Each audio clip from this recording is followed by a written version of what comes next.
नमस्कार मित्रों। तो आज हम यहाँ पे एक कहानी की बात करेंगे।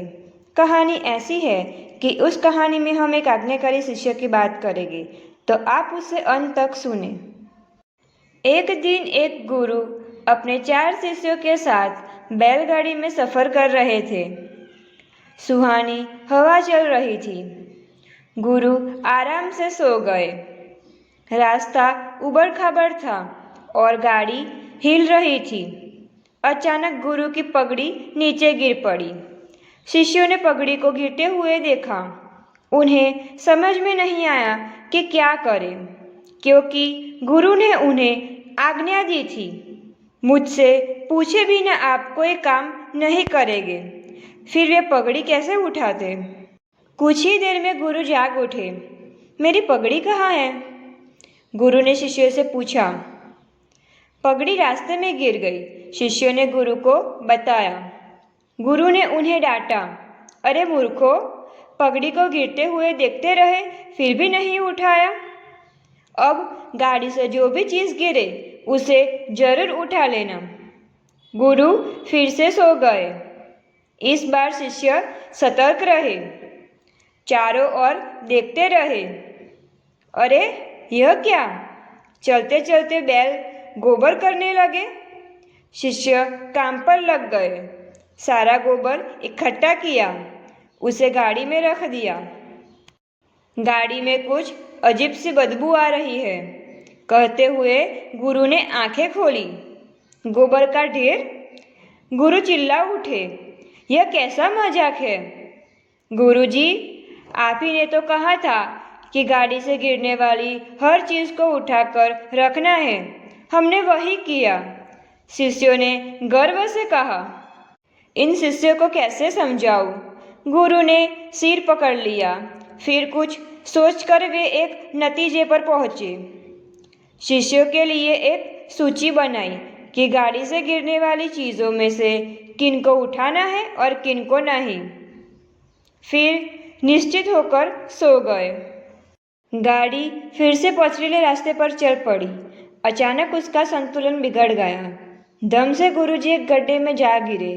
अरे मुझे कोई बचाओ! गुरु चीखने लगे।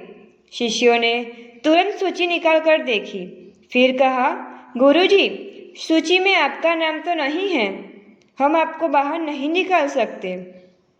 गुरु ने उन्हें बहुत समझाने की कोशिश की, मगर शिष्य अड़े रहे। हम आपकी आज्ञा का उल्लंघन कभी नहीं करेंगे। आप हमारी परीक्षा लेना चाहते हैं? कहकर शिष्यों ने उन्हें बाहर निकालने से इनकार कर दिया।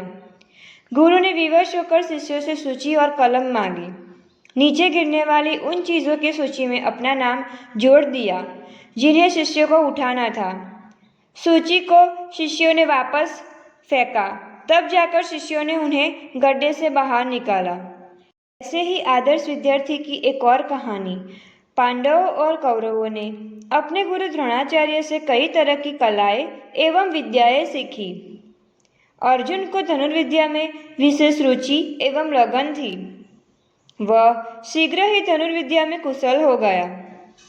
अपनी इस विशेष क्षमता के कारण अर्जुन गुरु द्रोणाचार्य का सबसे प्रिय शिष्य बन गया।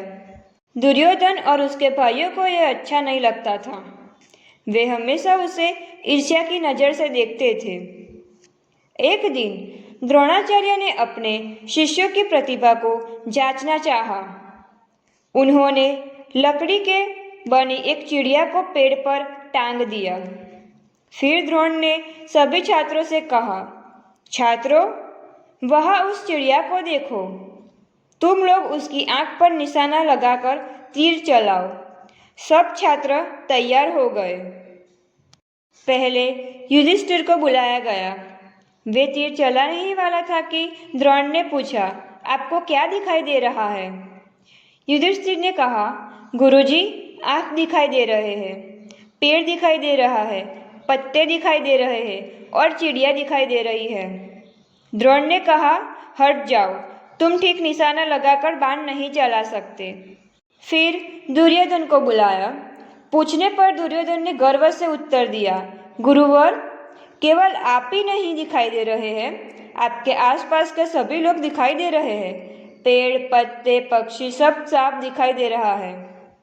द्रोण ने कहा, हट जाओ दुर्योधन, तुम भी ठीक से तीर चला नहीं पाओगे। इस तरह भीम, नकुल, सहदेव और अन्य भाइयों से यही प्रश्न पूछा। सबने इसी तरह के जवाब दिए।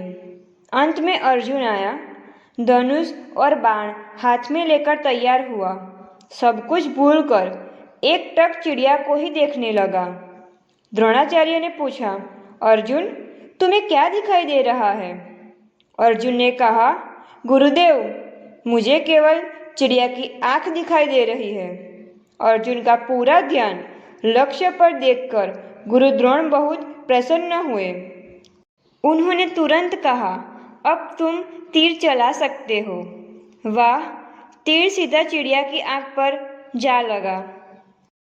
इस कहानी से हमें यह सीख मिलती है कि अगर शिष्य अपने गुरु की हर बात पूरी निष्ठा और ईमानदारी से मानते हैं तो वो सफलता की ऊंचाई पर पहुंच जाते हैं। और ऐसे ही वीडियो देखने के लिए हमारी चैनल को लाइक, शेयर और सब्सक्राइब कीजिए।